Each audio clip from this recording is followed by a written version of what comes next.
This is a winter weather bulletin for the following counties in Texas: Brazoria, Chambers, Fort Bend, Galveston, Harris, Liberty, Montgomery, and Waller. Timing: winter weather will start tonight and continue through Friday afternoon.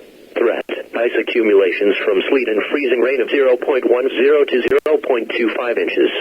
Freezing rain and sleet tonight could possibly transition to a mix of snow and sleet Friday morning north of Houston.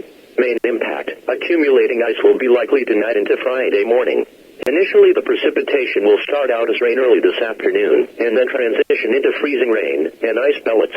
Highways and highway bridges will be extremely dangerous. Other impacts: north of Houston there is a small chance of snow mixing with the sleet and freezing rain Friday morning. This could add to the hazardous travel conditions with more glazing of highways, especially elevated surfaces. Travel should be avoided after sunset through the warning area. Repeating, the winter storm warning has been extended until noon Central Standard Time Friday for the following counties in Texas: Brazoria, Chambers, Fort Bend, Galveston, Harris, Liberty, Montgomery, and Waller.